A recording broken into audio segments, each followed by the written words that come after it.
Assalamu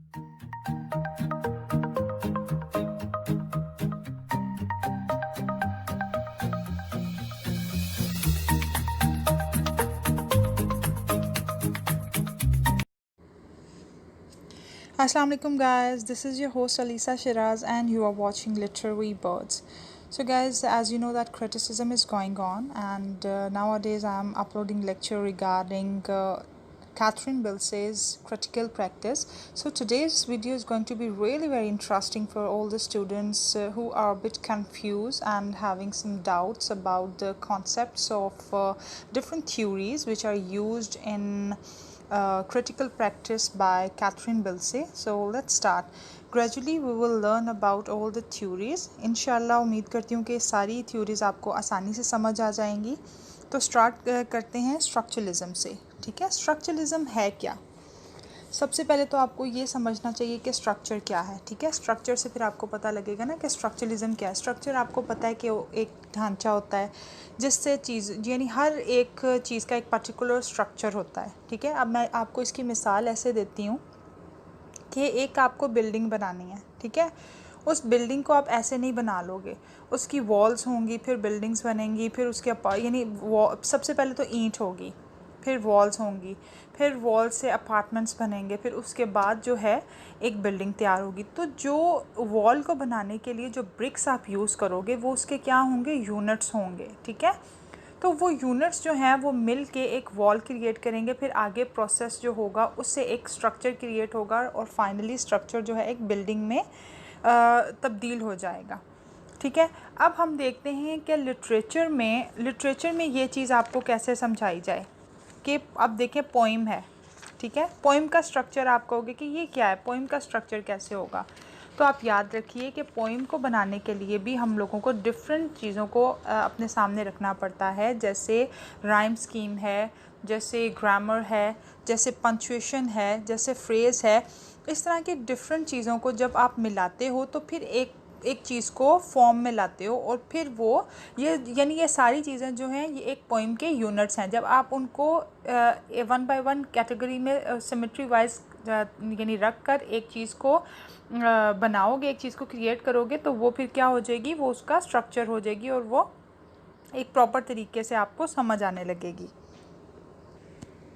अब हम बात करते हैं अपनी क्रिटिकल प्रैक्टिस के बारे में जिसमें स्ट्रक्चरलिज्म असल में किसने पेश किया. ये थ्योरी है किसकी? ये है फर्डिनेंड डी सोशोर की. इसे फर्डिनेंड डी सोशर भी बोलते हैं, फर्डिनेंड डी सोशोर भी बोलते हैं. ठीक है, मैंने आपको पहले भी बताया कि प्रोनाउंसिएशन में कुछ ना कुछ तब्दीली होती रहती है. डिफरेंट एक्सेंट से और डिफरेंट प्रोनाउंसिएशन से इसको चेंज पड़ा जाता है. बहुत से वर्डिंग ऐसी है, बहुत से नेम्स ऐसे हैं, तो इस पर कोई इतनी ये बड़ी टेंशन नहीं है. अच्छा जी, फर्डिनेंड डी सोशर ने या फर्डिनेंड डी सोशोर ने इनको यानी ये बताया है कि उसने लैंग और प्रॉल का हमारे सामने एक यानी कॉन्सेप्ट दिया है. फिर सिग्निफाई और सिग्निफाइड का इसमें बहुत ज़्यादा कन्फ्यूजन पाई जाती है, तो मैं आपको इसकी कन्फ्यूजन को दूर करती हूँ. सबसे पहले देखते हैं कि लैंग और पैरोल.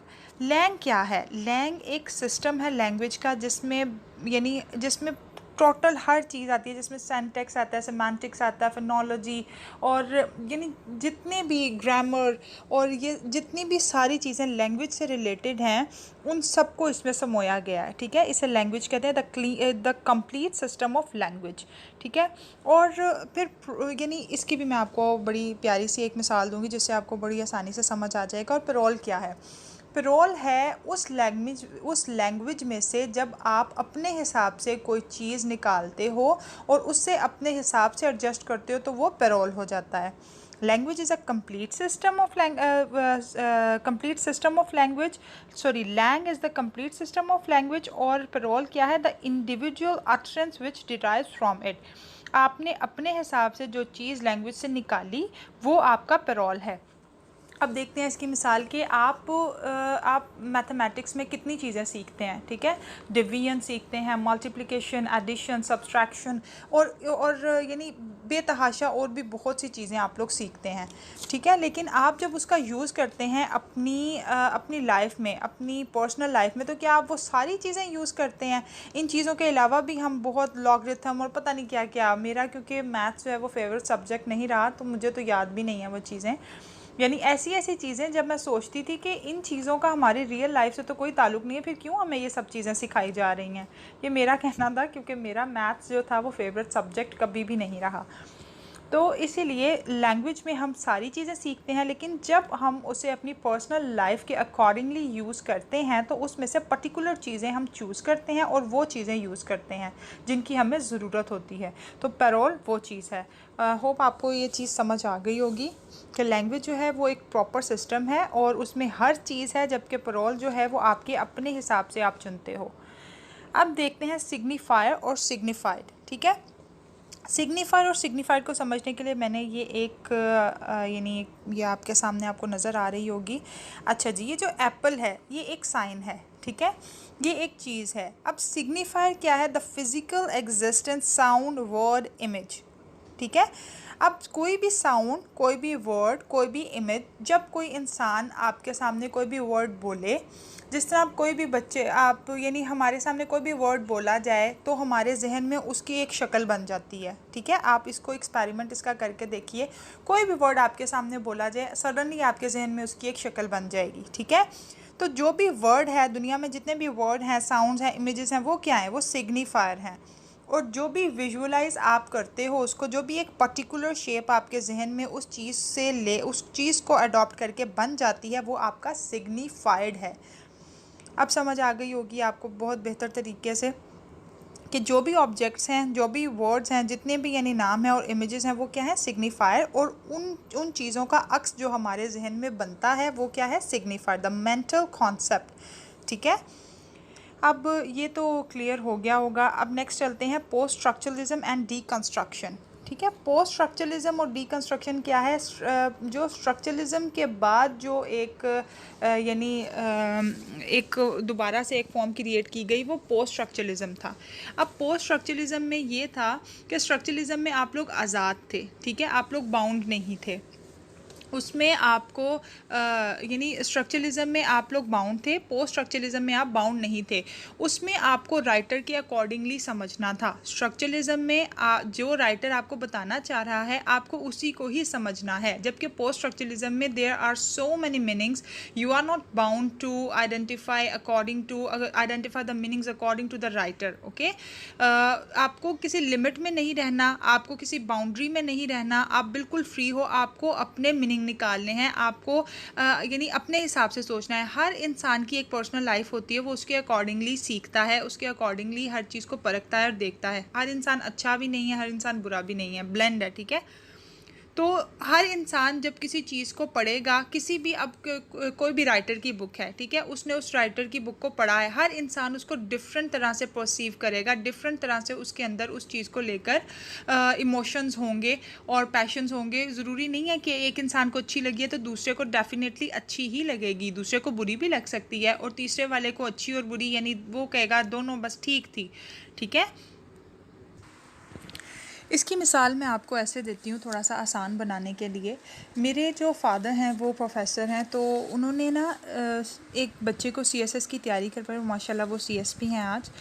तो उनसे एक सवाल पूछा गया, उन्होंने पापा को आके बताया कि यानी आपको चेक करते हैं ना कि आप किस तरह की पर्सनालिटी हो, आप पॉजिटिव थिंकर हो और नेगेटिव थिंकर हो। तो उन्होंने बताया कि सर, उन्होंने मेरे से एक सवाल किया कि आप एक लड़का और लड़की जा रहे हैं सड़क पे, रात का टाइम है, और लड़की जो है उसने लॉन्ग नेक और शॉर्ट स्कर्ट पहना हुआ है। तो आप यानी क्या आपके जहन में आएगा, आप क्या इमेजिन करोगे इस चीज़ को जहन में रख के? तो देखें, अगर यही बात डिफरेंट कैटेगरीज़ के पीपल्स को बिठाकर यानी 4-5 लोगों को आप बिठाएं और आप ये बात उन्हें बताएं, ठीक है, कोई किसी और सेंस में लेकर जाएगा, कोई किसी और सेंस में, कोई किसी और सेंस में। कोई समझेगा मियाँ बीवी हैं, कोई समझेगा गर्लफ्रेंड और बॉयफ्रेंड हैं, कोई समझेगा कुछ यानी मिस्टीरियस सा, कुछ प्रॉस्टिट्यूट समझेगा। तो डिफरेंट कॉन्सेप्ट्स आएंगे डिफरेंट लोगों के माइंड में अपने हिसाब से, ठीक है। उस लड़के ने इस बात का ये जवाब दिया पॉजिटिविटी शो करने के लिए कि सर वो दोनों बहन भाई थे और वो रात को वॉक पे निकले थे और वॉक करके वो घर वापस जा रहे थे, ठीक है। तो इसी तरह डिफरेंट पॉइंट ऑफ व्यू से हर इंसान सोचता है, क्योंकि CSS लेवल पे जब आपको इस तरह चेक किया जाता है तो ये देखा जाता है कि आपकी पर्सनैलिटी किस तरह की है, यानी आप एक अच्छे इंसान हो या आपकी जो सोच है वो घटिया किस्म की है। तो उनकी इस बात से यानी उनको बहुत ज़्यादा वो फ़ायदा हुआ और माशाल्लाह आज CS भी हैं। तो जहन में इस तरह के जो कॉन्सेप्ट्स होते हैं ना, वो बताते हैं कि आपकी शख्सियत किस तरह की है और आप किस तरह के इंसान हो, ठीक है। यहाँ से आपको पता लग गया होगा कि मैं कहना क्या चाह रही थी। अब पोस्ट स्ट्रक्चरलिज्म में आपको आज़ादी हासिल है, ठीक है। अगर यही बात आप स्ट्रक्चरलिज्म के हिसाब से देखते तो आपको जो राइटर दिखाना चाह रहा है, आप उस पूरे टेक्स्ट को रीड करते, आपको ये पता लगता कि राइटर किस बारे में बात करे। अगर तो वो किसी प्रॉस्टिट्यूट के बारे में बात करना चाह रहा है तो आपको सिर्फ उस लिहाज से सोचना है, ठीक है। अगर तो वो आपको ये बता रहा है कि हस्बैंड और वाइफ है तो आपको सिर्फ उस हिसाब से सोचना है, आपको उससे इर्द गिर्द नहीं जाना, आपको उसकी राइटर की बाउंड्रीज में रहकर अपनी बात को पोर्ट्रे करना है, ठीक है। लेकिन पोस्ट स्ट्रक्चरलिज्म में जब वही चीज़ आप आगे से उसको इलाबोरेट करते हो तो आपको उसको आप जिस एंगल से आप देख रहे हो ना उसको, आपको उस एंगल से बात करनी है। अगर आपको 2-3 एंगल्स नज़र आ रहे हैं तो आप उन दो तीन टॉपिक्स पे बात कर सकते हो, आपको सिर्फ राइटर के हिसाब से नहीं सोचना। यहाँ से मुझे अपनी पिछले लेक्चर की बात याद आई, मैंने आपको बताया था कि सबसे पहले राइटर है, सेंटर में टेक्स्ट है और थर्ड पे रीडर है, ठीक है। राइटर से बात आई टेक्स्ट पे, राइटर ने अपने जितने भी इमोशंस और पैशन से क्रिएट करके आपके सामने टेक्स्ट ला के रख दिया, ठीक है। और टेक्स्ट जब एक रीडर ने पढ़ा, रीडर ने जब उसको पढ़ा तो उसने अपने आइडियाज़ उसके अंदर ऐड किए, तो वो क्यों कन्फाइंड हो जाए सिर्फ राइटर तक, उसको भी तो आज़ादी हासिल होनी चाहिए ना। जो उसने सीखा है, जो उसने अपने एक्सपेरिमेंट्स किए हैं लाइफ में, उनके साथ वो सिमुलेट करे दोनों चीज़ों को और फिर एक नई चीज़ सामने लेकर आए। इसीलिए तो कैथरीन विल्सन ने कहा कि जो रीडर है वो अब प्रोड्यूसर बन चुका है। वो प्रोड्यूसर कैसे बन चुका है? जब वो राइटर के टेक्स्ट के साथ अपनी बातों को और अपने एक्सपेरिमेंट्स को, अपनी थॉट्स को साथ मिलाता है तो वो एक नई चीज़ क्रिएट करता है, ठीक है।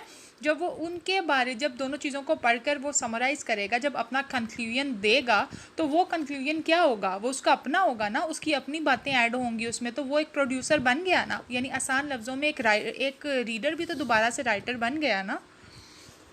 Hope you learn this. और आगे चलते हैं। इसी तरह अब पोस्ट स्ट्रक्चरलिज्म में उन्होंने आपको जो डेरिडा थे, ठीक है, उन्होंने आपको कहा कि यानी स्ट्रक्चरलिज्म की बुनियाद ख़त्म करते हुए पोस्ट स्ट्रक्चरलिज्म को आपके सामने लेकर आए, ठीक है। फॉरेन डिसॉशियर को उन्होंने यानी रिजेक्ट किया और पोस्ट स्ट्रक्चरलिज्म को इंट्रोड्यूस करवाया।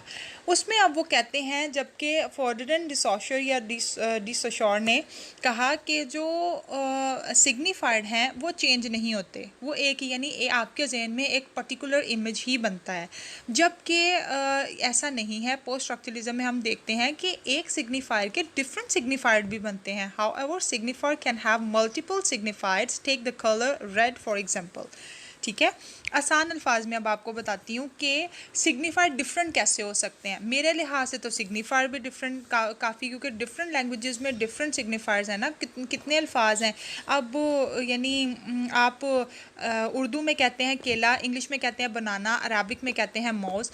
तो डिफरेंट कैटेगरीज आ गई ना वर्डिंग की भी, और उनको समझना। अब देखें, अब मैंने ये पिक्चर निकाली है ताकि आपको आसानी से समझा सकूं। रेड कलर है, ठीक है। अब आप डेफिनेटली एक बच्चे के सामने रेड कलर की बात करोगे तो उसके सामने एप्पल आएगा।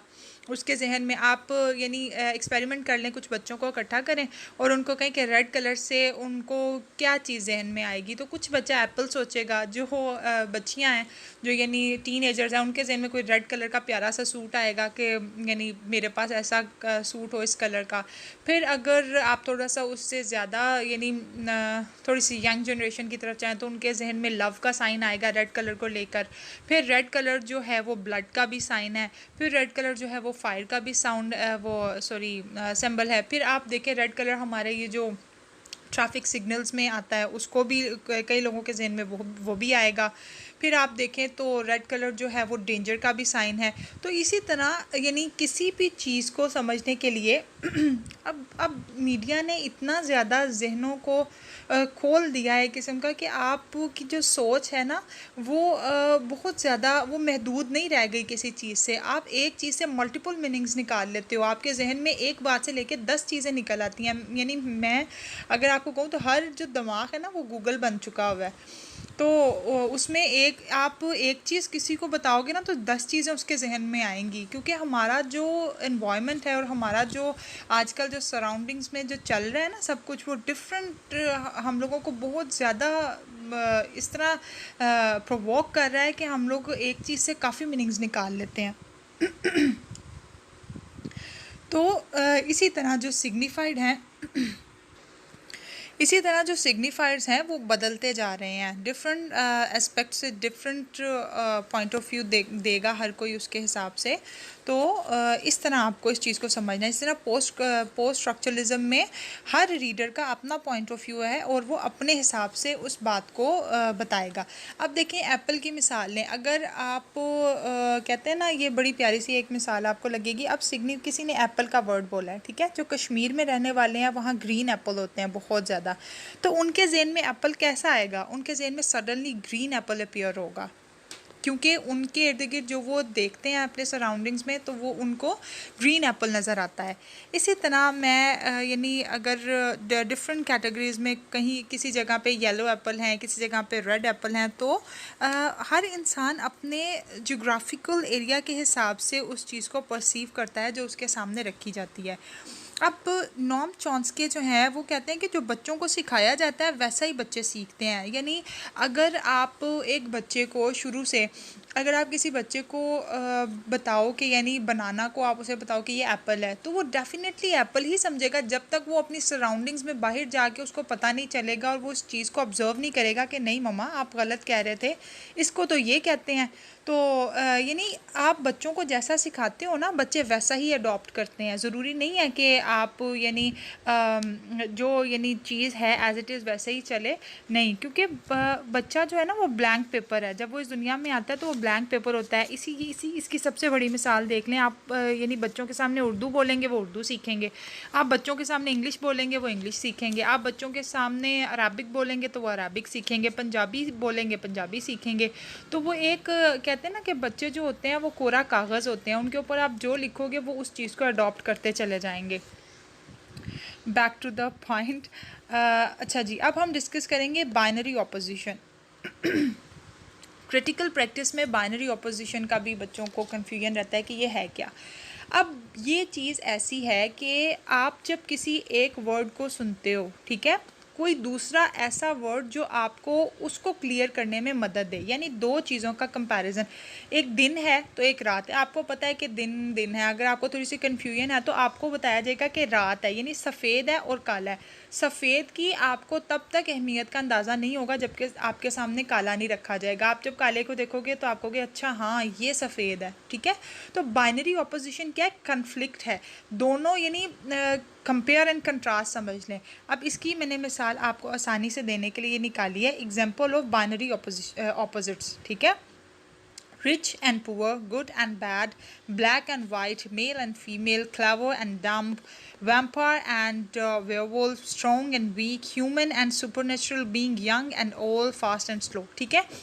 इससे आपको अंदाज़ा हो जाएगा कि बाइनरी ऑपोजिशन या बाइनरी ऑपोजिट्स क्या हैं आपस में। जब भी एक वर्ड के लिए दूसरा वर्ड इस तरह यूज़ किया जाए कि आपको उससे समझने में आसानी हो तो वो क्या होता है? Binary opposites.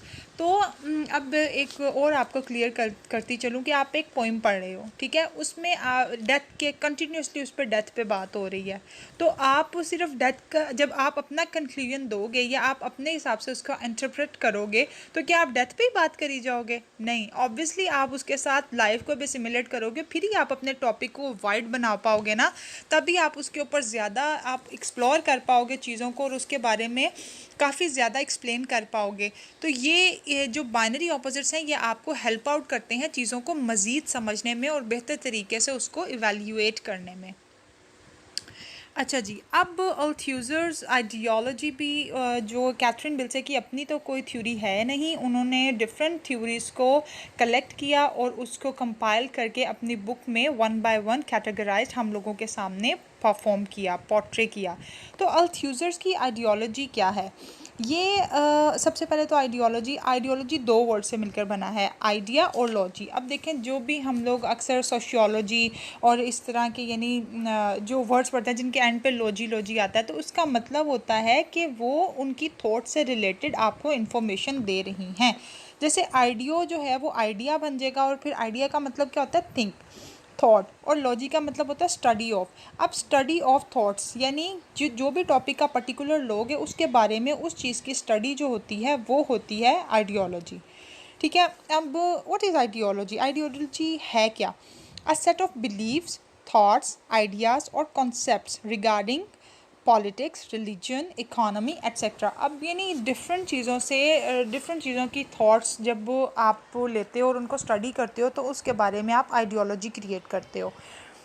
अब ideology comes to you through different sources. अब आप डिफरेंट तरह से परसीव करते हो अपने आइडियाज़ को। आप कुछ आइडिया स्कूल से गैदर करते हो, कुछ अपने फ्रेंड सर्कल्स, कंपनी जो भी आप यानी जिस कंपनी में भी हो उससे आप लेते हो, यानी जिस तरह की कंपनी आपको मिल रही है, चाहे अच्छे लोग हैं चाहे बुरे लोग हैं, तो आप उनसे कुछ आइडियाज़ गैदर करोगे। आपके पेरेंट्स हैं, मीडिया है, कल्चर है, रिलीजन है, all all sort of things give you different type of ideologies। ठीक है, जब आप उनको कंबाइन करते हो तो फिर वो आपकी डिफरेंट आपकी थॉट्स बनती हैं और डिफरेंट आइडियाज़ बनते हैं। अब इसमें जिक्र एक और हुआ है, स्प्लिट और मिररिंग फेज। ठीक है। अब आइडियोलॉजी से एक और बात आपको बताती चलूँ कि देखें, डिफरेंट पॉइंट ऑफ व्यू होता है ना हर एक इंसान का। कभी वो उसकी जो ये इसी में ही आता है स्प्लिट और मिररिंग फेस, कि आप एक जगह पे खड़े नहीं रहते। कभी आप अच्छे हो, कभी आप बुरे हो, कभी आपका मूड अच्छा है तो आप अच्छे हो, कभी आपका मूड बुरा है तो आप बुरे हो। एक कन्फ्लिक्ट पर्सनालिटी, यानी कभी कुछ हो जाना और कभी कुछ हो जाना। इसी तरह कैथरीन बिल्से बताती हैं कि बात जो है अभी किसी एक टॉपिक तक, एक टेक्स्ट तक में दूध नहीं रह गई, वो कभी इधर से उधर ट्रांसफ़र हो जाती है, कभी उधर से इधर ट्रांसफ़र हो जाती है। आप अपने मीनिंग्स, अपनी थॉट्स उसमें ऐड करोगे और उसको एक अलहदा यानी अपने पॉइंट ऑफ व्यू से जब उसे सामने लाओगे तो वो डिफरेंट एक्सपेक्ट से, डिफरेंट तरीके से आप लोगों के सामने घूम घूम के वापस आएगी बात। ठीक है। तो स्प्लिट ये हो गया। और मिररिंग फेज में इसको आपको आसानी से समझाने के लिए ये भी पढ़ देती हूँ। The mirror stage is a concept in the psychoanalytic theory of Jacques Lacan. The mirror stage actually ये जो है ना मिरर स्टेज और मिरर फेज जिसका जिक्र किया है कैथरीन बिल्से ने, ये लेकान का कॉन्सेप्ट है। The mirror stage is based on the belief that infants recognize themselves in a mirror or other symbolic contraption which induces appreciation from the age of about 6 months। अब आप देखें, मैं इसको और आसानी से आपको समझा देती हूँ। ये देखें पिक्चर, या आप देख रहे हो कि बच्चे का जो एटीट्यूड है वो चेंज हो रहा है माँ के सामने। एक नॉर्मल है, फिर वो यानी उसकी जब बात ये आप देख रहे होंगे तो फिर आपको समझ आ।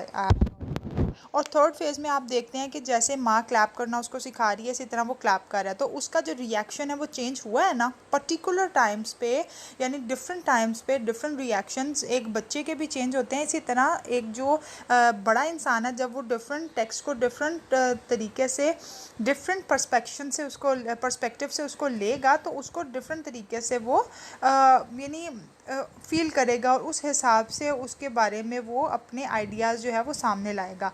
अब इस पिक्चर में देखें, कुछ बच्चे का यानी किसी का एटीट्यूड सैड है, किसी का हैप्पी है, किसी का हैप्पी सैड दोनों है, किसी का यूजुअल है, किसी का अनयूजुअल है। तो डिफरेंट कैटेगरीज़ के इंसान डिफरेंट कैटेगरी से उस चीज़ को लेते हैं।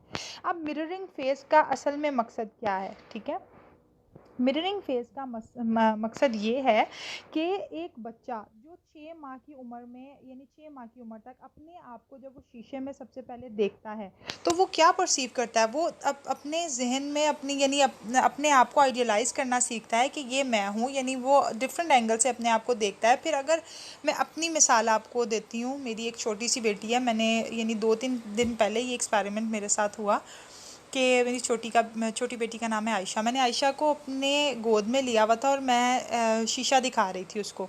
तो वो बच्ची कभी मुझे देखती थी, कभी शीशे को देखती थी, कभी शीशे में अपने आप को देखती थी। तो ये मुझे मिसाल अच्छी लग रही है यहाँ देना, ताकि आपको अच्छे तरीके से समझ आ जाए। तो वो ऑब्ज़र्व कर रही थी कि ये मैं हूँ, क्योंकि उसको मेरे चेहरे का तो पता था, लेकिन जब उसने शीशे में देखा तो उसने ऑब्ज़र्व किया कि ये मेरा चेहरा है, ये मैं हूँ। तो वो बड़ा खुश हो रही थी और खिलखिला रही थी, गिगल्स कर रही थी अपने आप को देख के कि अच्छा ये मैं हूँ, क्योंकि उसने अपने आप को फ़ील किया उस चीज़ में कि पहले मुझे देखती थी, फिर मेरा शीशे में अक्स देखती थी कि ये मम्मा है। उसने यानी उसको ये तो मेरे चेहरे का तो उसे पता था। जब उसने शीशे में मेरे चेहरे को देखा तो उसने दोबारा मेरी तरफ देखा कि ये मेरी मम्मा का रिफ्लेक्शन पड़ रहा है शीशे में। तो ये यानी जो मेरी मम्मा ने मुझे गोद में उठाया हुआ है तो मैं हूँ। एक छोटा सा बच्चा देखें माशाल्लाह कितना उसका दिमाग काम करता है। तो उसने वहाँ से ऑब्ज़र्व किया कि ये मैं हूँ, तो उसने अपने आप को पहचाना माशाल्लाह। तो इस चीज़ से आप क्लियर करें। इसी तरह डिफरेंट जब एक बच्चा सीखता है उसके ज़हन में इमेज बनता है और फिर वो उस चीज़ को परसीव करता है। फिर इसी तरह जब वो बच्चा बड़ा हो जाता है तो उसकी वो क्यूरियोसिटी नहीं रहती, वो अपने हिसाब से सोचने लगता है। उसके लिए मिरर का हिसाब मैं आपको यहाँ से एग्जांपल दूंगी टेक्स्ट के तौर पे, ठीक है। जब हमारे अंदर इतनी कैपेसिटी और कैपेबिलिटी नहीं होती कि हम किसी चीज़ को बहुत अच्छे तरीके से परसीव कर सकें या इंटरप्रेट कर सकें अपने अल्फाज में, तो हम ज़ाहिर बात है कि हम लोग बाउंड होंगे और हम राइटर के अकॉर्डिंगली ही समझेंगे। अब यहाँ से देखिए 9-10 के जो स्टूडेंट्स हैं वो डेफिनेटली उस चीज़ से बाहर नहीं जाएंगे, क्योंकि उनके ऊपर इतना स्ट्रेस होगा ही नहीं जितना मास्टर्स लेवल्स पे या एमफिल लेवल्स पे होता है, ठीक है, लेवल पे होता है। तो वो उसके जो मैट्रिक के बच्चे हैं वो जस्ट अपनी पोइम को रीड करेंगे, उसके अकॉर्डिंगली जवाब देंगे, जबकि मास्टर्स लेवल पे हम लोग उसके हिसाब से नहीं सोच सकते सिर्फ राइटर के। हमें अपने भी इर्द गिर्द हाथ पाँव मारने हैं, हमें उससे रिलेटेड जो है इंफॉर्मेशन गैदर, और हमें यानी सिर्फ उसी टेक्स्ट तक महदूद नहीं रहना, बल्कि उससे इर्द गिर्द की सारी इन्फॉर्मेशन भी गैदर करनी है और उसको साथ साथ असिमिलेट करके अपने यानी आंसर को मोर वर्थी बनाना है और उसको इतना बेहतर बनाना है कि एग्ज़ामिनर को पता लगे कि आपने इस पर वर्क किया है, आपने इस पर काफ़ी रिसर्च की है, रिसर्च बेस्ड आपका आंसर है और उसको इत्मीनान होना चाहिए।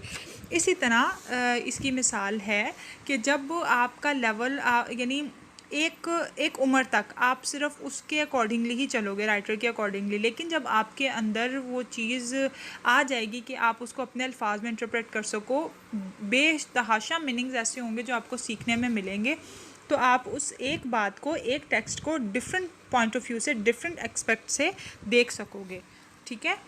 Hope you learn something from this video guys. मैंने कोशिश की है कि आपको जितने भी कॉन्सेप्ट्स हैं वो आपको समझा सकूं, और अगर आपके डाउट्स क्लियर हुए हैं तो please don't forget to like, share and subscribe my channel literary birds.